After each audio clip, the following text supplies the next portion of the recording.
versículo de número esta noite. Semana passada nós falamos sobre a oração de Paulo e hoje nós iremos falar um pouco sobre o capítulo 4, a unidade da fé e o santo ministério e os serviços dos santos, né? Toda a igreja achou nesta noite? Amém, irmãos? Irmão, a Bíblia nos diz assim, talvez se eu for ler o capítulo 4 inteiro, ele é meio extenso, mas nós vamos gastando Deus o 16, amém? Se Deus me der graça para continuar, se der tempo, devido à hora, a gente continuaremos. Mas vamos ler até o 16 nesta noite.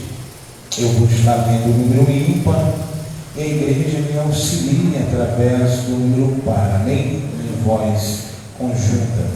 Diz assim a palavra de Deus: rogo-vos, pois eu, o prisioneiro do Senhor, que andei de modo digno da vocação a que fostes chamados,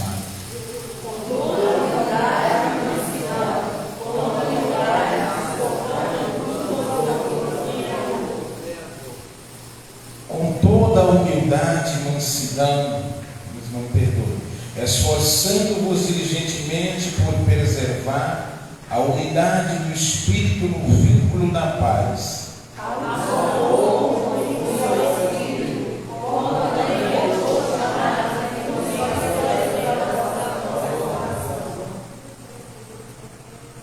Há um só Senhor, uma só fé, um só batismo, um só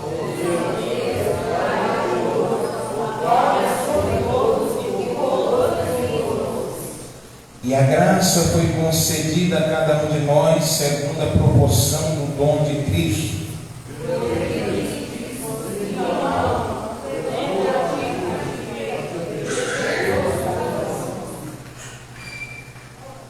Ora, que quer dizer? Subiu, senão que também havia descido às regiões inferiores da terra.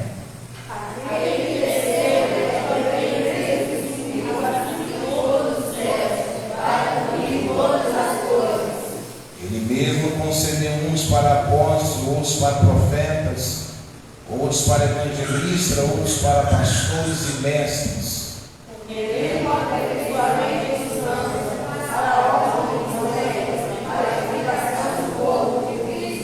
até que todos cheguemos à unidade da fé e do pleno conhecimento do Filho de Deus, a perfeita varonilidade, à medida da estatura da plenitude de Cristo,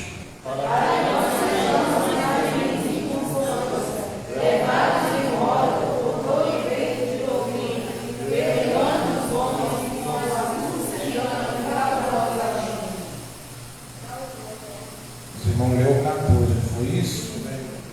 Mas seguindo a verdade em amor, crescemos em tudo naquele que é a cabeça, Cristo. Do qual todo o povo tem estado ligado ao auxílio de todas as coisas, segundo a justa operação de cada parte, razoamento do povo, para a experimentação em amor. Amém. Irmãos, vamos fazer um momento de oração. Se os irmãos puderem essa oração, né, orar por aquela irmã, não que ela não está vindo aqui, mas o nosso dever é orar, né, irmão? Para a gente orar independente das circunstâncias, precisamos entender que o amor, ele ultrapassa essas barreiras, né? Talvez a pessoa fique desalentada, procurando refúgio onde não tem, e às vezes nós precisamos, né, entender e compreender a fraqueza do nosso semelhante, e ela necessita de oração, né? O caso dela não é muito fácil, é um caso sério, e eu sempre digo que à medida que a pessoa se entrega a Cristo, fica mais fácil de Cristo trabalhar ao seu favor. Mas tem pessoas que às vezes ele continua resistindo a Cristo, né? Então a Bíblia diz assim: sujeitai, pois a Deus resistiu o diabo e ele fugirá de vós. Tem gente que sujeita o diabo e resiste a Deus, aí fica difícil, né? Mas todavia, vamos estar orando por ela, que chama Kelly, né? Tem mais alguém que precisa de oração nesta noite?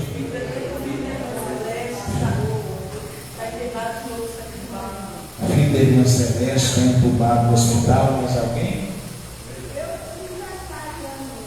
É? Olha que benção. Eu lembrei da pretinha quando a senhora fez assim, ó. Amém? No final a gente vai estar orando pela. Eu esqueço, é Maria, né? O nome da irmã, né?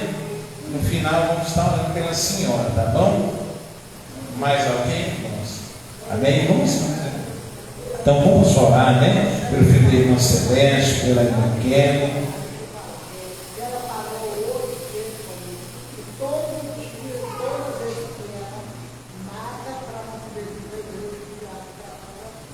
Amanhã, se Deus me der vida, eu vou estar indo lá em nome de Jesus, orar na casa dela, se ela estiver consciente. Deus há de nos dar graça para estar ali dentro, debaixo de oração, debaixo da graça dele. Oremos ao Senhor nesta noite.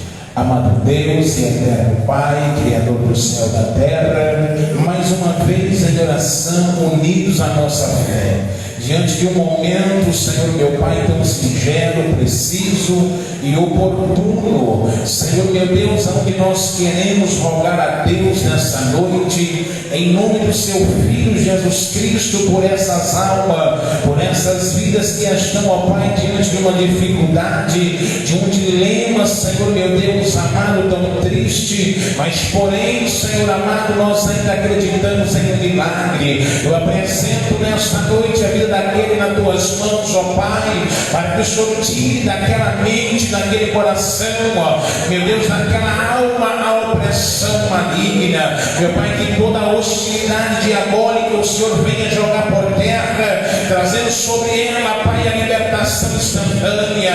A tua palavra diz, meu Pai, que se nós cremos, nós veremos a tua glória. Meu Deus, o Senhor é poderoso para libertar, para transformar e para sanar, meu Pai, esta alma. Senhor, meu Deus, eu entrego ela nas tuas mãos, que o Senhor venha continuar dando livramento para essa alma. Eu apresento o filho da irmã Celeste nesta noite, ó Pai, que se encontra, meu Deus, hospitalizado em um quadro frágil da sua existência, Pai, mas nesta noite eu te peço, mais uma vez, eu não quero interferir na tua vontade, mas é o nosso dever orar, é o nosso dever clamar, é o nosso dever pedir, e nós pedimos crendo em oração, ó Pai.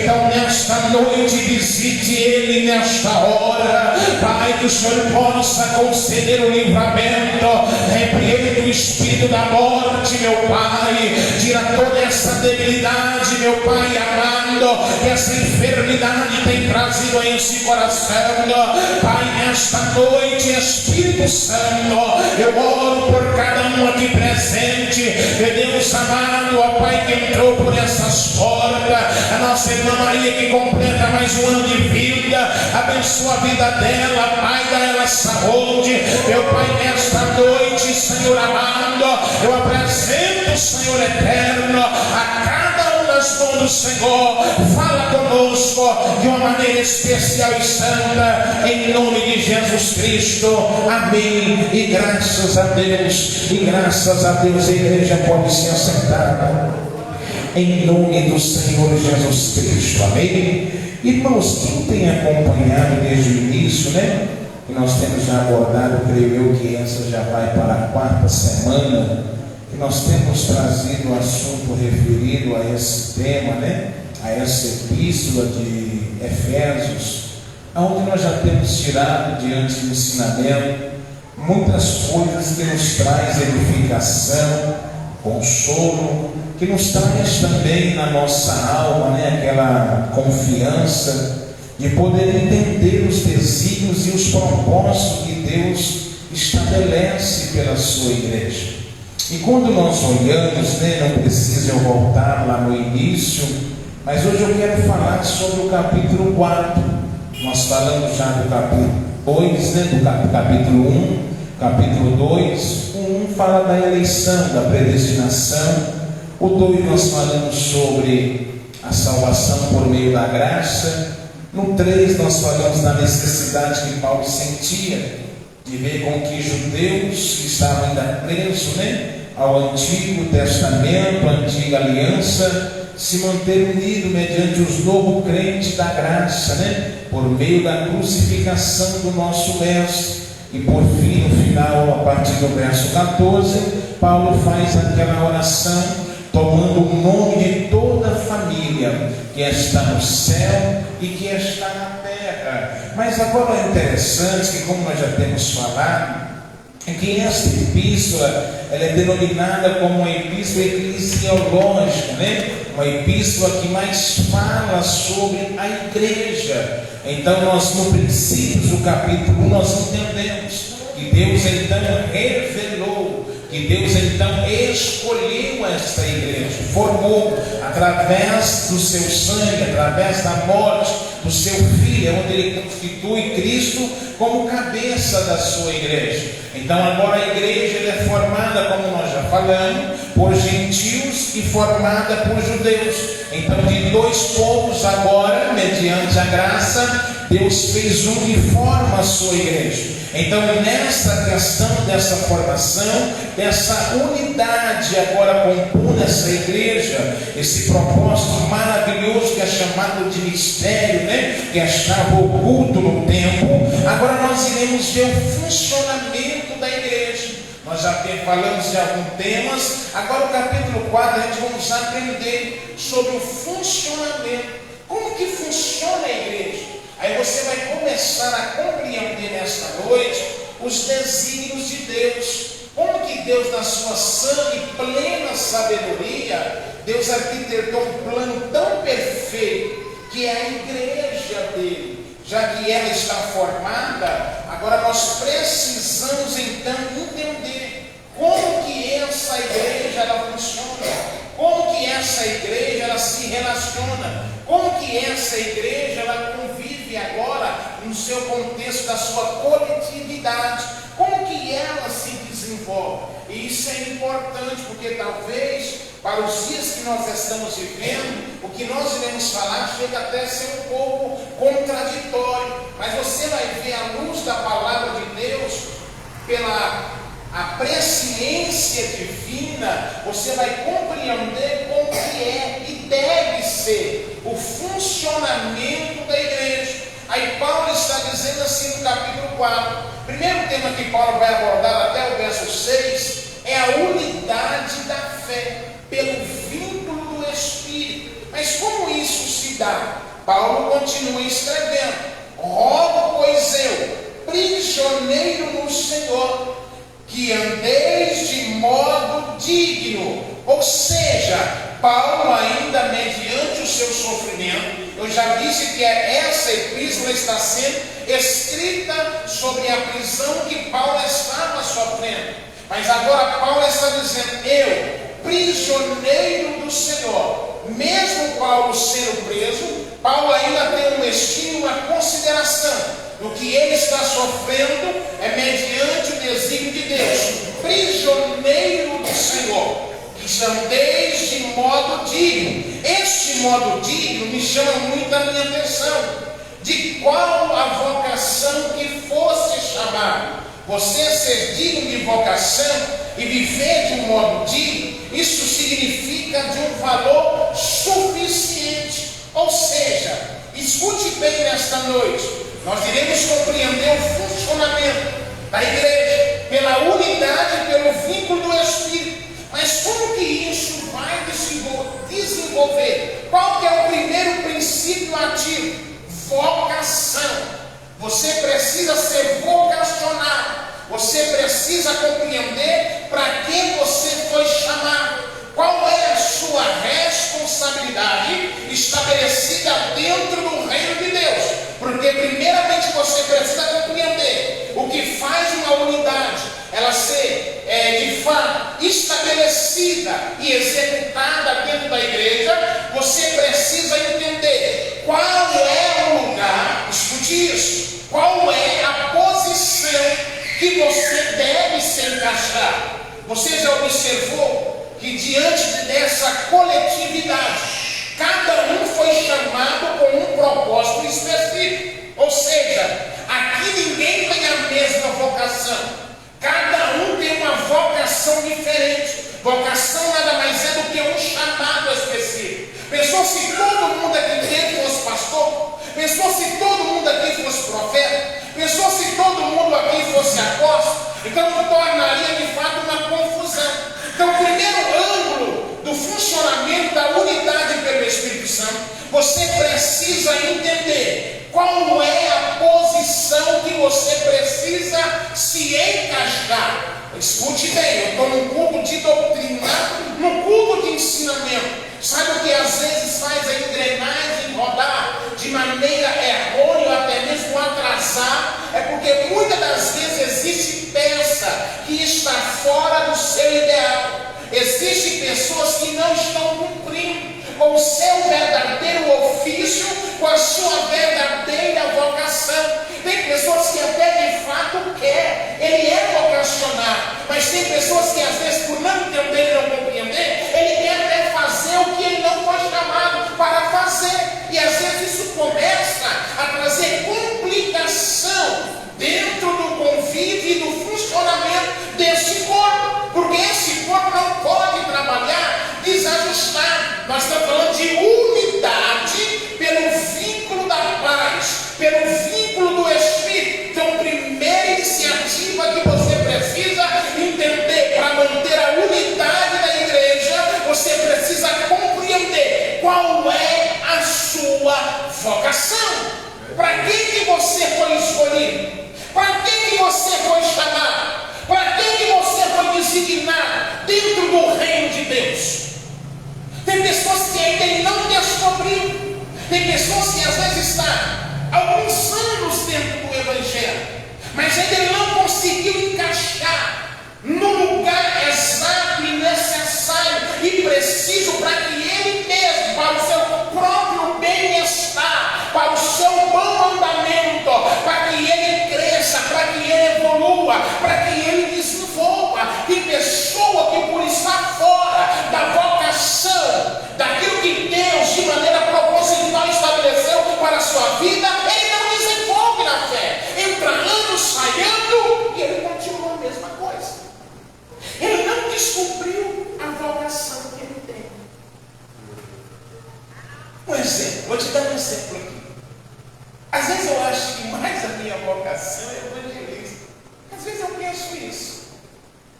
Porque tem muitas pessoas que às vezes eles se contrariam pelo teor da palavra. E às vezes eu fico olhando a maneira de evangelizar, de abordar uma pessoa. Eu até falo com a minha esposa, eu tenho uma facilidade muito grande de abordar uma pessoa de modo pessoal, de expor a Escritura para essa pessoa. Mas todavia Deus me fez uma promessa, eu não pedi. Mas muitas das vezes a gente queremos, às vezes, irmão, ocupar um lugar que não é para mim. Desperte a vocação. Se a sua vocação é orar, esmere por fazer. Você vai ver o perfeito funcionamento da igreja. Como que Deus ele sabia? Primeiro, não tem como funcionar se não tiver unidade. Não tem como ter crescimento e aperfeiçoamento se dentro desse conjunto de unidade não tiver peças específicas para ditar, para reger o funcionamento da igreja. Não é todos que ditam, não é todos que falam, não é todos que fazem. Existem pessoas, nós vamos entender a partir do verso 7, que Deus escolheu para um propósito específico. Mas todos aqui dentro têm uma vocação no reino de Deus. Tem pessoa que foi chamado para louvar. Se o seu chamado é louvor, então esmere para aperfeiçoar na área do louvor. Às vezes eu não me aperfeiçoo muito no violão porque alguém não faz o meu ministério. Mas talvez eu tenha que me dedicar mais à minha vocação no ministério da palavra. Aí tem gente que não louva, mas quer louvar, mas a sua área não é louvor. Tem gente que a vocação é pregação. Então dedique-se a estudar a Bíblia para você ter bom desempenho na hora de pregar a palavra. Paulo escrevendo aos Romanos 12, ele também está falando de dons sobre servir o ministério. Lá em capítulo 12 de Romanos, ele vai falar que aquele que ensine, dedique-se ao ensino. Querendo ou não, mas você tem que ter E às vezes é o que falta, esse complemento, para fazer com que a unidade da igreja se estabeleça. Porque às vezes eu me encontro fora do lugar. Irmão, a igreja é como se fosse uma engrenagem. Se tiver uma pecinha fora do lugar, ela fica atrasada, ela não anda, ela fica enguiçada, porque às vezes por causa de uma pecinha fora do lugar, traz um prejuízo enorme para o funcionamento e a unidade da igreja. A igreja precisa entender, viver de modo digno, ou seja, viver de valor suficiente ao que foi determinado para você. Se você tem dom de louvar, então ore, jejue para louvar. Se você tem dom de pregar, então você se dedica ao ensinamento da palavra, busque, leia. Se você tem dom de exercer a piedade, então faça com amor, socorro os pobres, visite os aflitos, as viúvas, necessitados, visite os presidiários. Então se você tem dom de piedade, então você tem que fazer isso. Se você tem dom de contribuir para que a igreja avance, então trabalhe na contribuição. Se você tem o dom de exercer misericórdia, então exerça a misericórdia. Você tem que entender qual que é a sua função dentro de você. Não, desculpe a minha franqueza. Você não pode ficar perdido dentro do corpo da igreja. Pastor, mas eu não sei ler. Não tem problema. Se você não sabe ler, mas você pode orar. Tem gente que ele se esconde às vezes atrás de uma debilidade para não de fato estabelecer responsabilidade. Independente, irmão. Eu também não tenho estudo, não sei falar muito. Mas eu tenho que aplicar na área que Deus me chamou. Você, pastor, talvez você não sabe ler, mas você está aqui ouvindo e aprendendo a palavra. Aí você vai pôr em prática o que você está ouvindo. Você está entendendo? Talvez você não sabe ler, mas você sabe orar, você sabe cantar um pouquinho, você sabe visitar alguém, falar do amor de Cristo para ele. De alguma forma você sabe fazer. Cada um foi chamado para um propósito específico e diferente. Mas já que nós somos chamados para essa vocação, viver de valor suficiente, que é de vocação, aí o 2 ele diz, com toda a humildade. Olha só que interessante, irmão. Olha como que funciona a unidade da fé na igreja. Agora vai apertar um pouquinho, escute bem. Com toda a humildade e mansidão, com longanimidade, suportando uns aos outros em amor.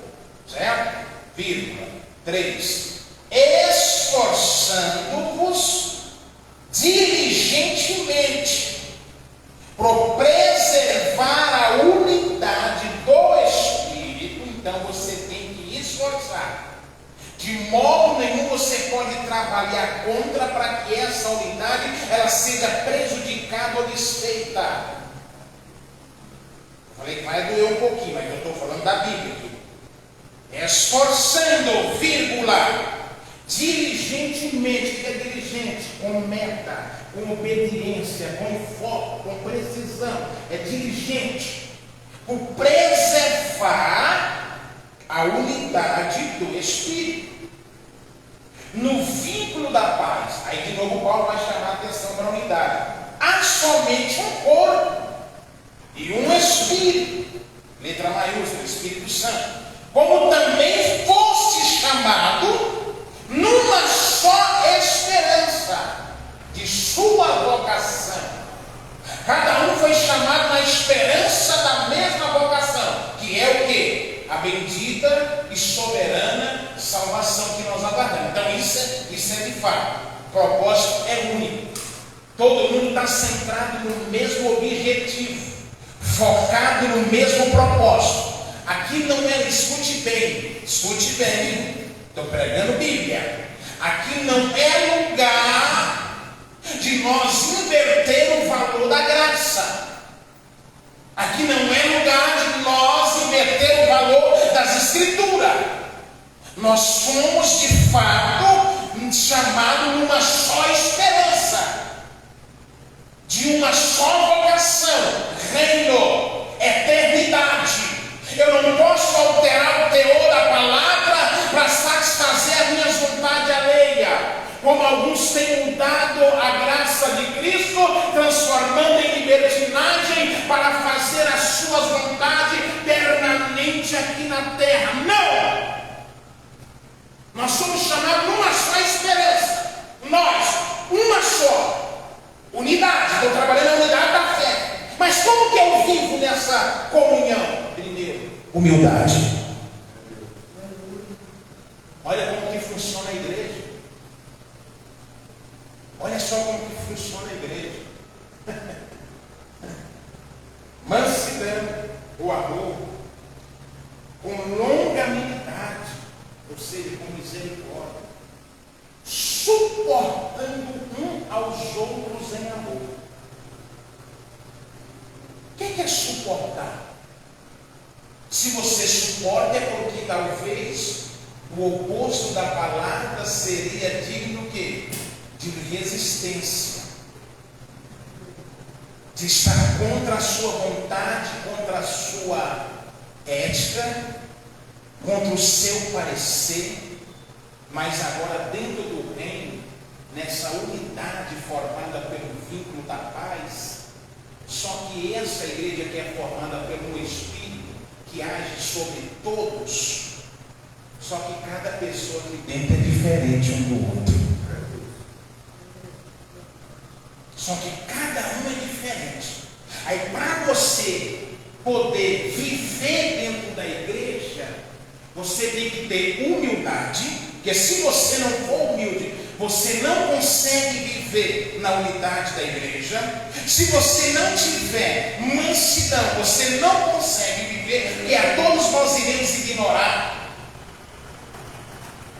A todos nós iremos ignorar de fato, porque não suportamos. Então, na unidade da igreja, você vai ver que agora nós temos que trabalhar de modo oposto à nossa natureza humana. Você é obrigado a exercer o quê? O vínculo da paz pelo Espírito. Você tem que desenvolver humildade, mansidão, longanimidade. Você tem que saber suportar até quem você não gosta.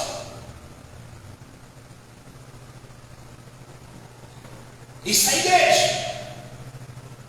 Às vezes eu fico, irmão, assim indignado com questão de igreja.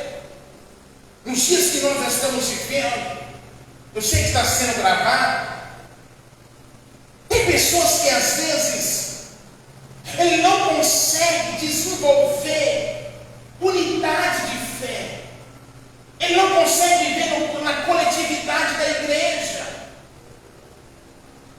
Tem pessoa que ele não consegue suportar, até mesmo muitas das vezes o fraco na fé. Ele não consegue suportar até mesmo uma palavra que é aplicada, porque a palavra está reprimindo as suas ações que contradizem o Evangelho. Aí eu não suporto a palavra, eu não suporto o pastor, eu não suporto a irmã, eu não suporto o jovem. Então nós estamos vivendo uma geração onde as pessoas não se suportam, dizem ser igreja, dizem viver unida, aí não se suportam. Aí vinha aquela verdadeira migração. Eu não suporto o pastor porque a sua mensagem é pesada. Muito bem, é pesada, mas é de Cristo. Se está sendo pesada, talvez é porque você está errado e às vezes está pegando o seu erro. E se você não estiver errado, a palavra não vai te trazer nenhum desconforto na sua alma. Aí hoje as pessoas não se suportam mais nem a luz do Evangelho. Você quer uma prova disso? Eles não estão suportando mais a mensagem da cruz. Não estão suportando quem a propaga. Não estão suportando mais os irmãos na coletividade. Eu ouvi de pessoas aqui na igreja, aqui, na escola dominical, isso é hipocrisia. Se nós não tivermos cuidado no contexto da coletividade da igreja, nós vivemos um composto, um conjunto de hipócritas. Desculpe a minha franqueza, irmão. Eu tive pessoas que me abordaram aqui dando ensinamento, que dependendo da pessoa que estivesse falando aqui, ele não dava crédito, ele não dava nada. Engraçado que os que mais apontam é os mais debilitados, é os mais cheios de falha, é os mais cheios de defeito. E não querem sofrer a transformação pelo vínculo da paz, pelo Espírito de Deus. Não suportam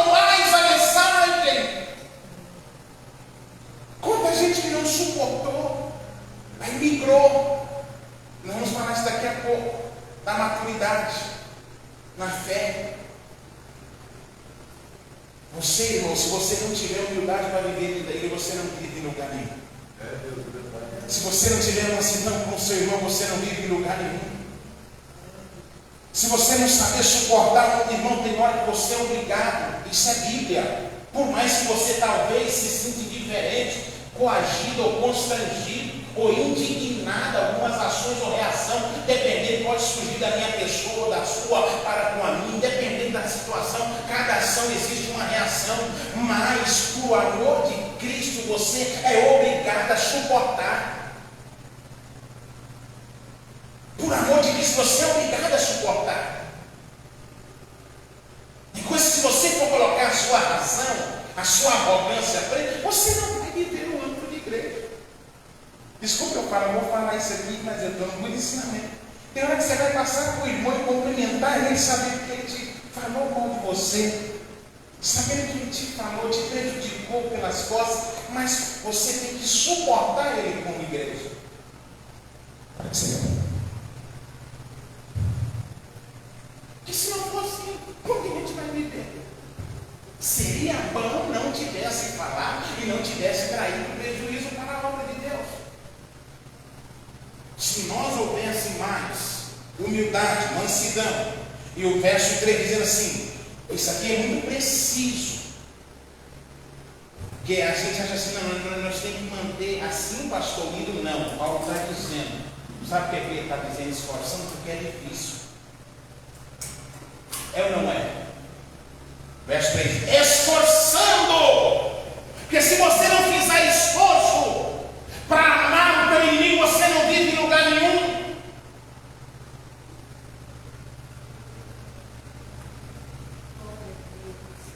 Esforçando, agora apertou, nós estamos no culto de doutrina. Esforçando, não é fácil você manter o vínculo, não é fácil você manter a unidade. Paulo está dizendo que é necessário para o andamento do corpo, do funcionamento da igreja, é necessário ter esforço, é esmerar por fazer. Se você não esforçar, você não vai ter convivência, você não vai ter estabilidade espiritual, você não vai conseguir viver de modo digno da sua vocação que Deus te elegeu e te chamou, esforçando diligentemente por preservar, não está perseverar, preservar. Então eu tenho que me esforçar. O que é preservar? Manter uma cada. Eu tenho que fazer algo para manter a ordem. Entendeu? Eu tenho que fazer algo para manter o bom andamento. Às vezes por causa de uma ação minha, de uma atitude minha, eu posso fazer o funcionamento da igreja ser prejudicado. Então às vezes eu tenho que esforçar. Eu tenho que fazer algo que não vai trazer ou vai degredir a imagem ou agredir a imagem do evangelho, da igreja. Porque nós temos que preservar a boa ordem, o bom andamento. Eu tenho que preservar.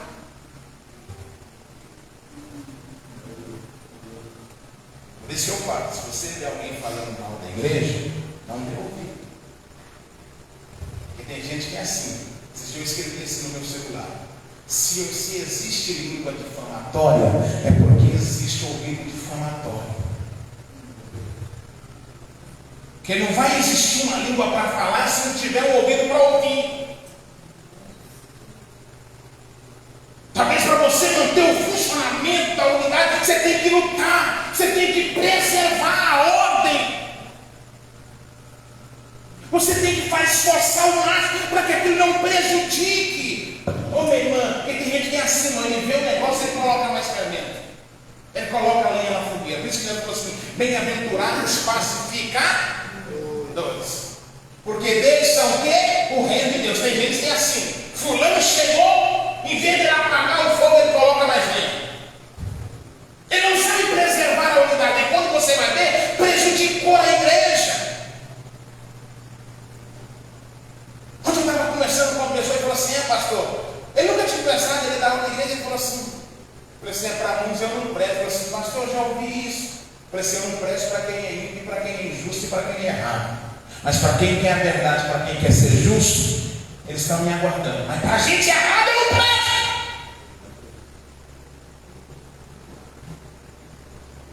Você não pode, irmão, trazer um contexto para que agrida o reino de Deus, não. Esforçando diligentemente por preservar a unidade. Essa unidade, ela que eu seja. Então você, olha a revelação que Deus está me dando aqui. Essa unidade, segundo o que Paulo está dizendo, ela pode ocorrer um perigo de ser desfeita. Se você não preservar, ela pode fazer o quê? Ela pode sofrer as consequências. Ela pode sofrer os danos. Então ele fala assim, você tem que esforçar para manter a ordem. É para você manter o vínculo. É para você manter o negócio firme. Você não pode em nenhum momento fazer com que isso faz, ou seja, desfavorece a unidade da igreja, não.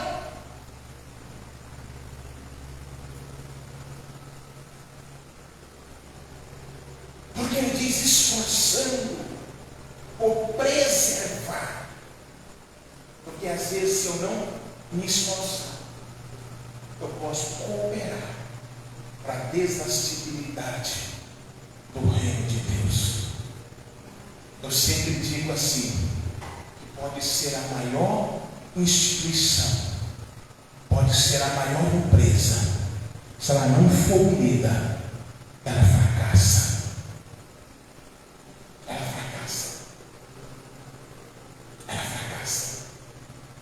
Mas pode ter poucos irmãos aqui, mas se cada um de nós esforçar de modo diligente para manter a unidade, essa igreja, ela avança. Porque não é o dinheiro que vai fazer a igreja avançar, é a unidade que ela mantém. Porque quando você mantém a unidade da fé, sabe o que vem do Espírito? Aí vem o vínculo da paz. O que é vínculo? Você tem vínculo. Você está entendendo? Olha só, escute isso. Isso é importante. Não é dinheiro que faz a obra andar.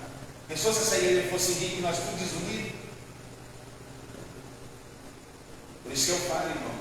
Às vezes você quer conhecer a igreja. Desculpa, eu vou botar a bola apertando um pouquinho. Caia doente, vai ver quem vai te visitar na sua casa. A igreja deveria, irmão, ser igreja. A igreja deveria ser igreja. Às vezes nós estamos vivendo uma coletividade, mas que no pano de fundo da nossa unidade, ela não existe. Ela não existe. Porque nós não temos vínculo um com o outro. Se o irmão está de cama, ninguém vai lá visitar ele. Estou falando visitar, você socorreu o irmão na fé. Ninguém vai lá assistir o outro na sua necessidade, no seu problema. Aí nós falamos, mas nós somos igreja, nós vamos morar no céu, mas nós não temos vínculo. Que igreja que é essa? Será que a nossa teoria só está na página da Bíblia? Ou se nós não colocamos em prática a palavra de Deus, irmãos? Às vezes eu observo muito isso. Aqui nessa igreja, mas nós não temos vínculo. Nós não temos vínculo com o nosso irmão. Nós não temos unidade. Nós não temos convivência. Nós estamos vivendo um evangelho enganoso. Esse evangelho que eles se pregam por aí assim, cada um para si e Deus. Não, irmão, isso não funciona dentro da igreja. Isso para mim não é igreja, não. Isso pode ser chamado de seita, alguma coisa. A verdadeira igreja, ela mantém ou seja, ela esforça para preservar a unidade da fé, do Espírito na igreja. Essa visita que eu estou falando, não cabe só o pastor fazer. O irmão está doente, saiu do hospital, vamos lá visitar o irmão. Ô, fulano caiu doente, vamos lá ver como que está. Tem lugar que nem o pastor visita a ovelha dele. Tem lugar que o pastor nem olhar a cara da ovelha dele, ele olha. Vai ver porque é cidade grande. Você entendeu? Nem visitar. O povo já está tão acostumado, não tem vínculo mais. Terminou o culto, vamos embora. Vamos, pá.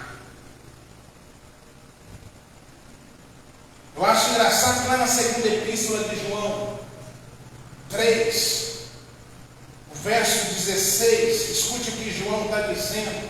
Olha isso aqui, isso é muito profundo.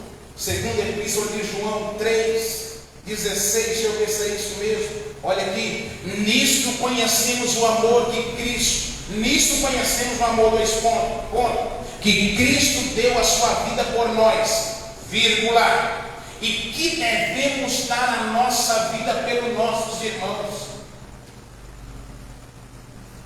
Você tem coragem de dar a vida pelo seu irmão?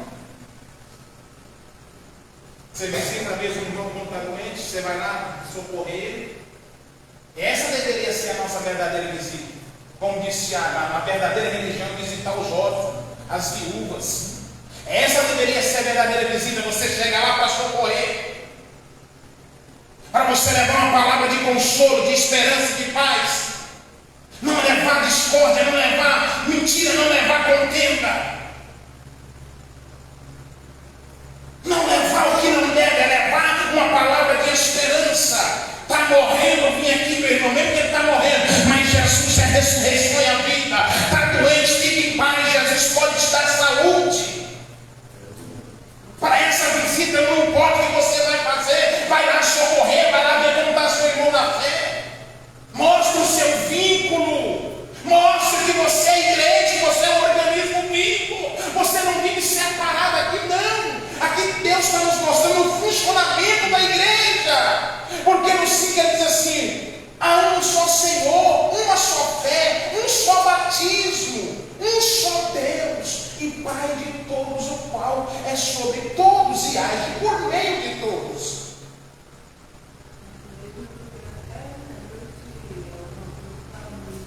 Pensa demais. Desculpa eu falar, já que você programa, está precisando também, às vezes, de esforçar, né? Eles querem ficar procurando em meio de porta larga, beleza, aproveitar a oportunidade, né, e abraçar com Cristo. Eles ficam brincando, zanzando, peregrinando. Procura um lugar de oração, que alguém vai te prestar auxílio espiritual. Aí está aqui dizendo: uma só Senhor, independente. Quer dizer, Deus está trazendo a convicção de unidade. Um só Senhor. A fé é indissolúvel, é uma só fé. Não tem dois tipos de fé. Dentro da igreja, não. Nós temos uma só fé em Deus. Um só batismo. É o nosso ato de fé, de convicção. Eu poderia falar de Corinto 12, nós somos imergidos no batismo no corpo pelo Espírito da igreja. Nós poderíamos falar do batismo que João falou, do Espírito Santo, do fogo, Atos 1, 5, verso 8. Mas tudo está ligado a um só, a uma mesma raiz, a um só Deus. Um só Deus, Pai de todos, o qual é sobre todos. Ele é sobre todo e é interessante. Age por meio de todos. Ele está sobre todo e age através de todos. E está em todos.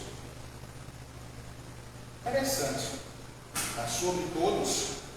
Quando ele está sobre sua vida, ele age através de você. Independente, tá, irmão? Escute para cá, olha para cá. Ele age por meio de todos. Porque ele está em todos. Independente, olha para cá. Se você não tiver estudo, se você não tiver leitura, se você não ser graduado, se você não tiver casa bonita, não tem problema. Mas se você estiver na unidade da fé, na unidade do Espírito, no vínculo da paz, Deus está sobre você. Você crê nisso? Bíblia. Então, se Deus está em você, Ele age por meio de você. Olha a responsabilidade que você tem. Então, você tem o quê? Deus agindo através da sua vida. Aí Paulo encerra, sabe como? Está em todos. Deus está na criança, é lógico que deixa eu explicar. Deus está no jovem, tá? Deus está no adolescente, tá? Mas, vírgula, né? Vírgula. Ele tem que estar no corpo. Com mansidão, com humildade, com longanimidade, suportando em amor, esforçando. Amém? tendo uma esperança só da vocação. Porque todo mundo hoje fala assim, eu tenho Deus, pastor. Mas ele não perde um forró. Ele não abandona o pecado. Ele não abandona a prostituição, ele não abandona os vícios. Mas ele diz que tem Deus. Espera aí. Estou dizendo que Deus está dizendo todos aqui, mas na unidade da igreja. Mantém esse vínculo da paz do Espírito. Porque hoje todo mundo fala, eu tenho Deus. Espera aí. E será? Será? Você liga a internet, até o Pai de Santo lá está falando o nome de Deus. Até o Pai do terreiro está falando de Deus. Mas será, pastor? Então, irmão, olha a sua vocação nessa noite como igreja. Eu posso falar uma palavra aqui para os irmãos, não me leve a mal, não. Talvez você está achando um pouco pesado o que eu estou pregando, eu estou um pouco de ensinando. Às vezes você fala assim, mas será que isso é contraditório com o que o pastor está dizendo? E Paulo, na sua defesa do seu ministério, do seu apostolado, quando muitos olhavam para Paulo na cidade de Corinto e falavam assim, você não andou com Cristo, você não é digno de ser apóstolo, estavam desmerecendo Paulo, desmerecendo o ministério que Deus otorgou a ele. Estavam, reduzindo Paulo a nada. Às vezes a gente passa por isso, eu fico olhando, as pessoas querem desfazer de você, é por causa do quê? Más conversações. Mas aí Paulo, sobre a sua reprimenda, Paulo diz assim, 2 Coríntios 13:5, examinai-vos a vós mesmos, se realmente estáis na fé, provai-vos a vós mesmos, ou não reconhecei que Jesus Cristo está em vós, se não é que já estáis reprovados? Mas espero que reconheçais que não somos reprovados. Ele está dizendo, eu não sou reprovado. Aí ele está dizendo assim, já que vocês tanto me fuzilam, desculpe a minha linguagem, já que vocês tanto me questionam, já que tanto vocês me ofendem, já que vocês tanto me diminuem, ele falou assim, examinar se Cristo está em vocês. Ou se é que da graça você já caiu faz tempo. Porque é fácil, irmão, nós julgar a vida do nosso segundo. Agora eu quero ver você examinar você. Ele está dizendo, examinai a vós mesmos e ver se Cristo permanece em vós. E quando ele estava julgando a vida de Paulo, Paulo falou, eu não sou reprovado, mas olhai para vocês. Não é assim? Nós temos mania de querer apontar o erro, o defeito do irmão, o defeito da liderança. Mas às vezes nós estamos sendo reprovados porque Cristo não está em nós. É igual aquela velha frase, é você querer tirar um cisquinho do olho do irmão e quando você carrega uma trava de todo tamanho no olho. E se você observar, as duas têm a mesma essência, a mesma matéria-prima, tudo é madeira. Mas às vezes nenhum é maior do que o outro. E às vezes aquele que é maior está no meio. E eu estou querendo tirar o menor que está no outro. Então, irmão, nós devemos aqui, isso é para mim. Não estou só reprimindo a igreja, não. Isso é para nós aqui, ó. Examinar nós mesmos. Você nunca pensou, irmão, assim? Olha para cá. Você nunca pensou assim? Você nunca fez uma oração assim? Quando você se sente inútil? Você não... Quem já sentiu vergonha de Deus aqui? Você nunca sentiu vergonha de Deus? Irmão, eu não sou hipócrita. Eu tenho hora que eu sinto vergonha de Deus. Tem hora que eu sinto vergonha. Deus, misericórdia. Estou com vergonha de ti. Eu poderia ser melhor. Eu poderia me esforçar um pouquinho mais. Eu poderia me dedicar um pouquinho mais. Eu poderia orar um pouco mais. eu poderia me santificar um pouco mais. Mas hoje as pessoas estão assim, estão vivendo de qualquer maneira, e para ele está normal. Examinai-vos a vós mesmos. Às vezes nós estamos, eu não estou aqui julgando, irmão, apontando ninguém, pelo amor de Deus, mas também nós estamos com a nossa vida cheia de erro. E assim nós vamos até diante de Deus com exigências, achando que Deus é obrigado a atender minha oração. Às vezes nós não temos nenhum sentimento de repúdio, de vergonha das nossas atitudes, dos nossos erros cometidos, dos nossos pecados praticados. Será que nós temos examinado para ver se Cristo permanece em nós, ou se Jesus, já saiu faz tempo? Você lembra de Sansão? Triste foi para aquele homem, foi ou não foi? Misericórdia, quando eu ouço isso dói lá na minha alma. Sansão tinha um espírito de Deus, agindo tudo de forma errada. Eu já estava terminando de namorar. Mas Sansão brincou tanto com Deus,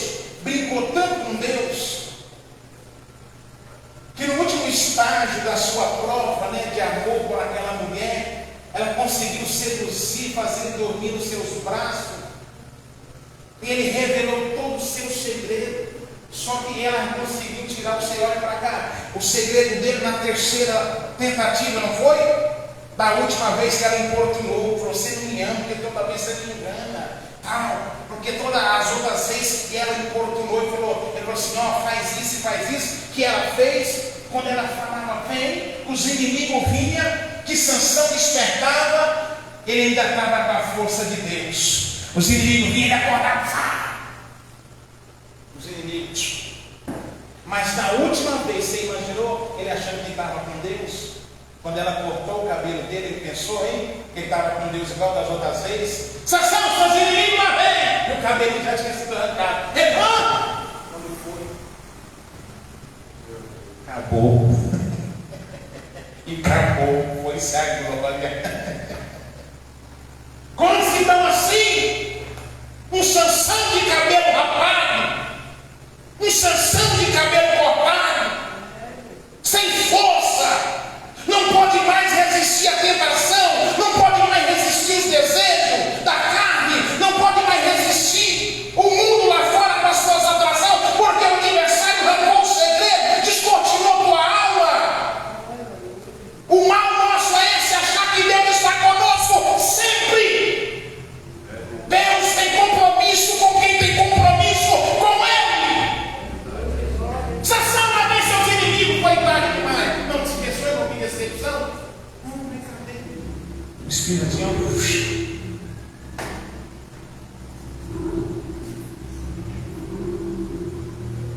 mas nós estamos dentro da unidade da fé. Quem está entendendo, diga amém. A palavra não está pesada, não está? Estou pregando Bíblia. Para você sair daqui examinando você hoje. Cuidado para você não ser um Sansão de cabelo rapado. Sansão ainda teve a raiz que cresceu, Tomara que você ainda tenha uma raiz que está crescendo em você ainda nessa noite. Irmãos, nós falamos de unidade, funcionamento, suportando, mansidão, amor, longanimidade, benignidade, você vê dentro do ambiente da igreja. Mas agora, para o funcionamento, escute isso aqui é muito importante. Pessoas na igreja, nós vemos o corpo. Quem que manda a ordem para o nosso corpo, irmão? Sério. Bem? Sério. No corpo espiritual, ele não falou errado. No corpo espiritual, que é a igreja, a cabeça aqui em Efésios é Cristo. Então, da cabeça emana para o corpo, que é a igreja. Então, é Cristo manda. Mas aqui, eu estou fazendo assim com graça, é porque meu cérebro aqui já ordenou. Você entendeu? Quando eu estou com fome, o cérebro diz que estou com fome. Então, tudo vem daqui. Mente. Movimento, fome, ação, mente. Aí dentro do contexto da igreja, ela tem um funcionamento, Mas e agora? Olha a inteligência de Deus. Olha como que Deus é inteligente. Eu fico admirando Deus. A igreja está formada, está unida. Pelo vínculo da fé, a unidade da fé, pelo vínculo do Espírito, ela está formada. Só que agora, para esse funcionamento ser bem graduado e efetivo, ele diz assim no verso 7: e a graça foi concedida a cada um de nós, segundo a proporção do dom de Cristo. Então esse dom aqui, quem dá é Cristo, não é o pastor da igreja. Eu fico maluco quando eu vejo o pastor dizendo assim: eu dei ministério para fulano. Eu já ouvi isso, mano. Eu fico, dá vontade de abrir um buraco assim, entrar na minha cabeça dentro da terra. Eu dei dom, está lá porque eu li, irmão. Que dia que o homem deu dom para outro? Os dons que o homem deu, você vê que só dá confusão. Os dons que foi dado por homem, só dá problema. Os que Deus dá, não. Os que Deus dá é diferente. Mas o que o homem dá, só gera problema. E Cristo nos concedeu dom. O que é isso? Dádiva no grego, ou doação. Escute para cá. Olhe para cá, por favor, não deixe nada roubar a sua atenção. Ele está dizendo que Cristo, segundo nos foi concedido pela sua graça. Ele diz assim: a graça foi concedida a cada um de nós segundo a proporção do dom de Cristo. Por isso diz: quando ele subiu às alturas, eu até falei isso aqui de manhã na escola bíblica, levou o cativo, quem lembra? Estava aqui, lembra da escola? Levou o cativo o cativeiro, concedeu dom aos homens. Dom aqui fala dádiva ou doação. Ora, quer dizer, subiu, senão que também havia descido até as regiões inferiores da terra. Aquele que desceu é também o mesmo que subiu acima de todos os céus para encher a todas as coisas. Então, no triunfo de Cristo da sua morte, aqui nós podemos ter várias interpretações. Eu até li lá em Pedro para os irmãos, que ele falou assim: levou contigo cativo o cativeiro. Foi aí Pedro vai dizer que ele foi lá e entregou o Espírito nos prisão. Tem gente que liga essa mesma passagem. Mas aqui a gente temos uma colocação do triunfo. Se ele desceu, a gente pode falar da humilhação. Filipenses 2,5: ele sendo igual a Deus, não se julgou ser igual a ele, mas antes humilhou. De toda forma ele desceu, na humilhação. Mas está dizendo aqui que no triunfo da sua morte, então isso aqui, olha para cá, isso aqui são resultados da obra redentória de Cristo.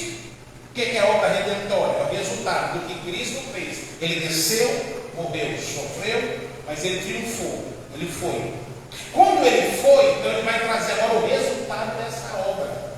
Já que ele formou, olha para cá, já que ele formou a igreja está bonitinha, desde tudo que eu já expliquei. Agora ela está formada, está unida. Só que agora precisa de alguém para trabalhar nessa igreja. Como que ele vai trabalhar? Ele pegou e deu dons.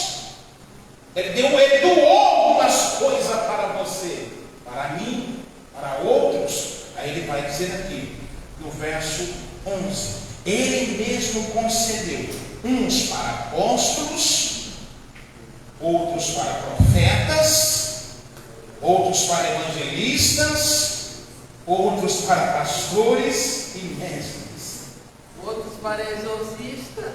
Não, exorcista não. Você está vendo, né?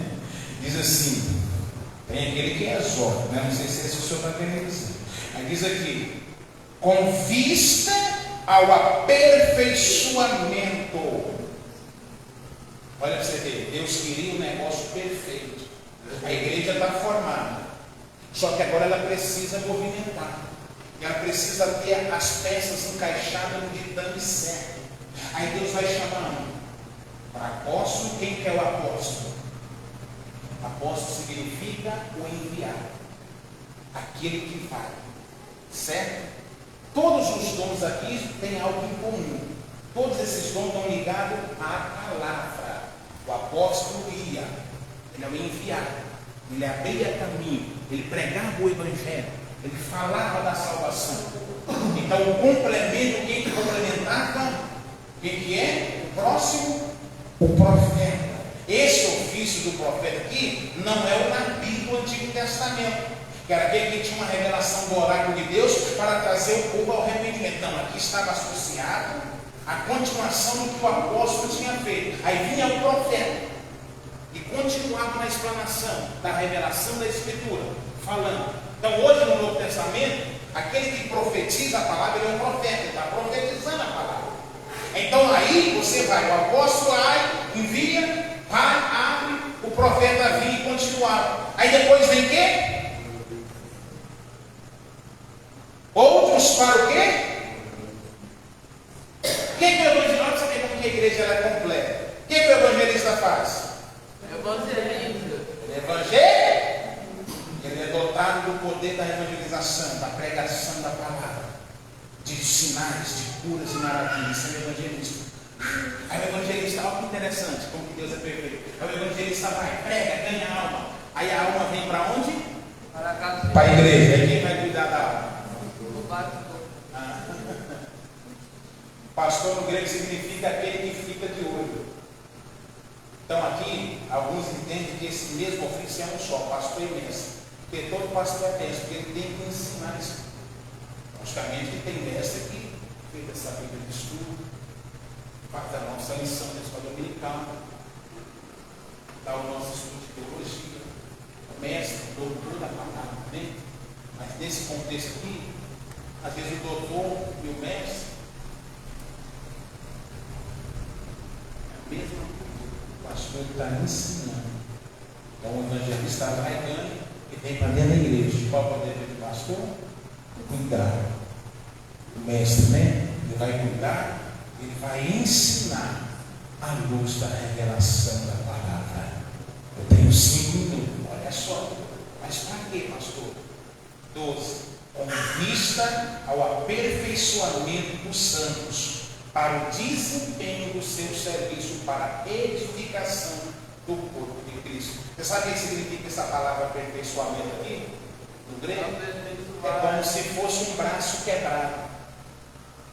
Quando você está quebrado, você vai, conserta ele, põe o gesso, o que ele vai fazer? Ele vai voltar ao seu funcionamento perfeito, normal. Então Deus, Ele quer a sua obra trabalhando de modo aperfeiçoado para seu serviço. Então dons é para serviço. Se Deus te deu um dom, se Deus te deu um ministério, é para você executar, é para serviço, é para trabalho. Então eu estou dizendo é que desempenho do seu serviço para a edificação do corpo de Cristo.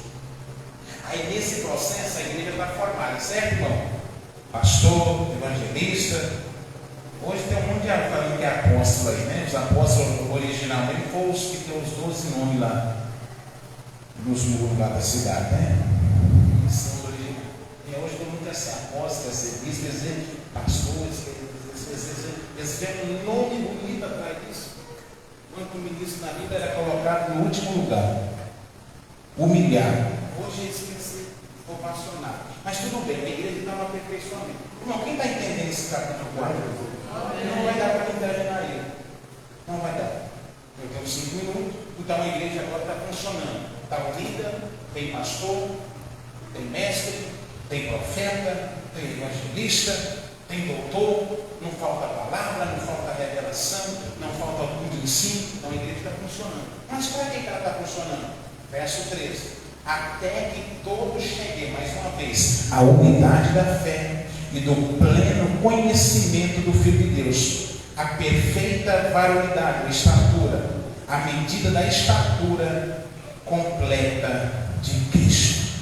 Então, dentro da igreja, escute isso aqui, é muito importante você guardar isso.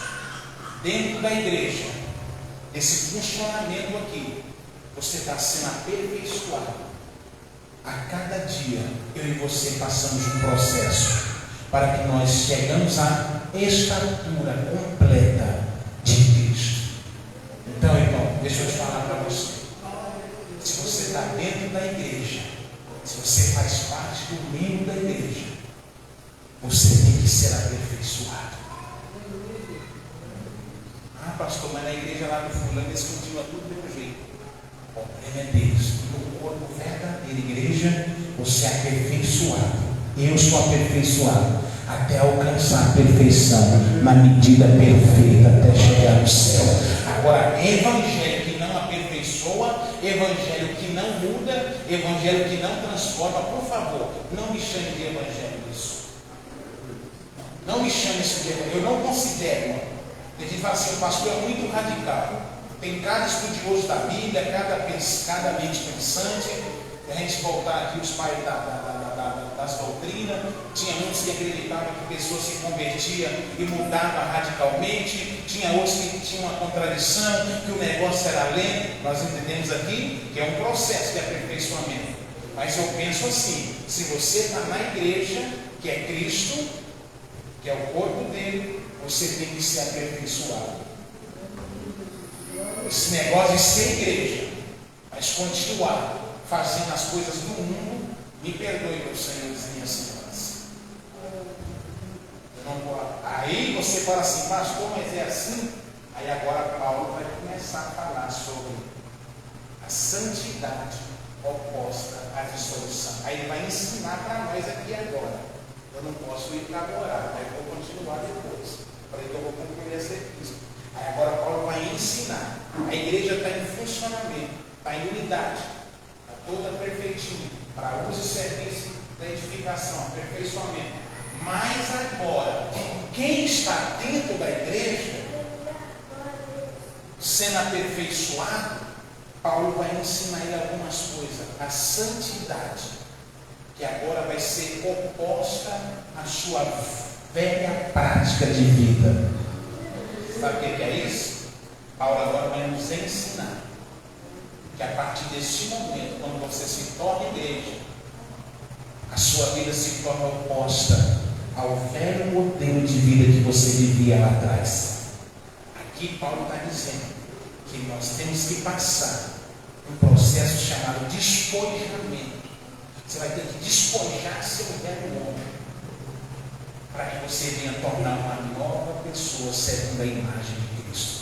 Eu vou continuar depois, mas só para você ficar curioso, tá bom? Aí ele vai começar dizendo assim, olha, só um exemplo, depois eu continuo, só para deixar você com fome. Por isso deixando a mentira. Ou seja, mentira era coisa do velho. Agora você é igreja. Então o crente não pode mais mentir. Quem mente é filho de quem? Difícil, né? Então ele está dizendo, agora aqui dentro você tem que viver assim. Ele diz assim, para a gente que é nervoso, ele diz assim, irais, não pegueis, não põe o sol debaixo da vossa ira. 27, não dei lugar ao diabo. E tem gente que vive no lugar do cão, né? Outro, não furte, aí esse agora ele vai vir uma contramão. Vai vir uma contramão agora, que você como igreja, agora a santidade é oposta ao que você fazia lá no passado. Agora aqui dentro você tem que viver em novidade de vida.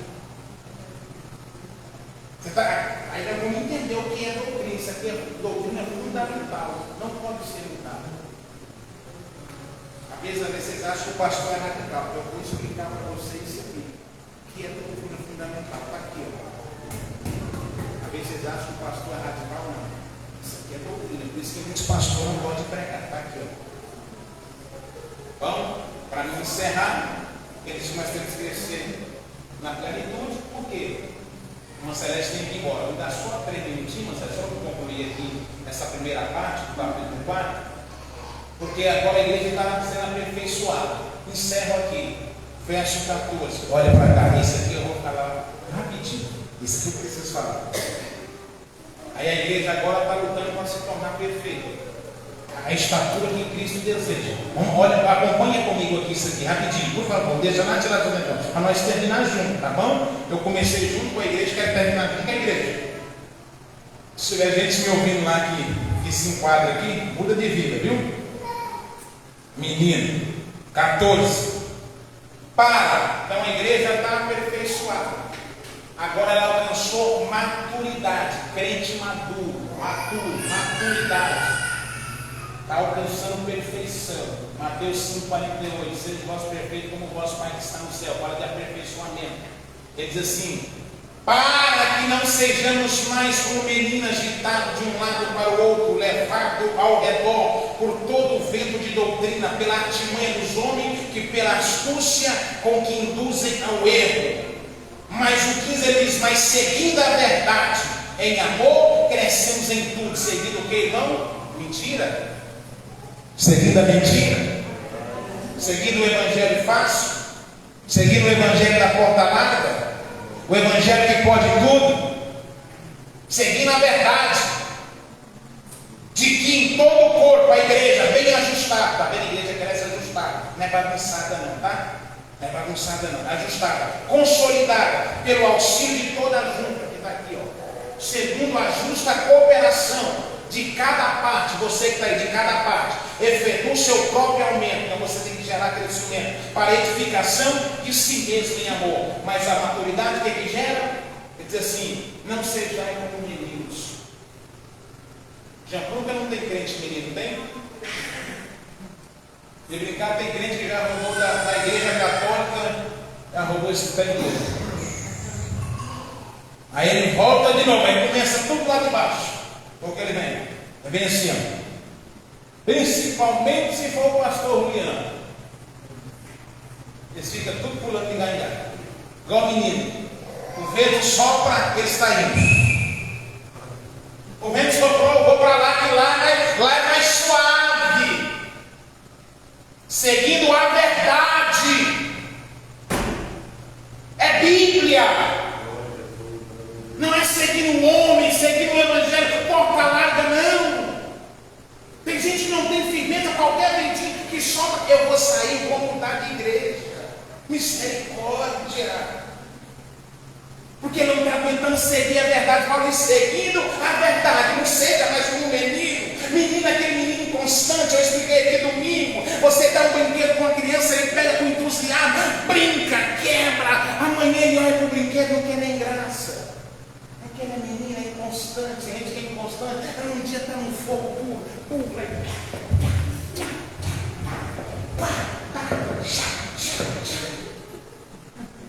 ele quebra o pau e tal, quer voltar, murchou, inconstante. Eu não estou ofendendo, mas você não pode ser inconstante. Você tem que ter lenha na tua vida no altar todos os dias. Você é igreja, você vai chegar ao aperfeiçoamento, vai sendo fiel. Mesmo que você tem poucas coisas, mas não nega a tua fé. Você pode se considerar fraquinho, mas fica na tua fraqueza. Vai em frente, continua, não para, não persista, não abre mão. Não! Se coloque de pé, por favor. Vamos terminar.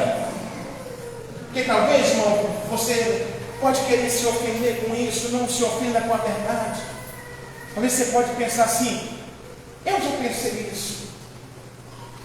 Deus, eu sou tão pequeno no meio nesse mar que só tem tubarão. Talvez você se sente fraquinho, desprezado.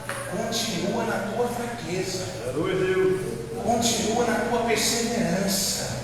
Não abre mão da tua fé por nada. Não segue conselho de homem, não segue conselho de ímpio. Fala, onde Deus me plantou, eu permaneço.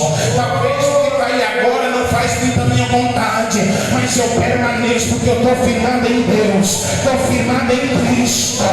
Fica firme, não abre mão da tua fé, não abre mão da tua chamada, não abre mão da tua vocação, não abre mão do reino que te aguarda, não. Mesmo tendo poucas forças, não negasse o meu nome. Por isso eu coloquei diante de ti uma porta aberta. Eu estou profetizando que a porta do céu está aberta sobre essa igreja. A porta do céu está aberta sobre essa igreja.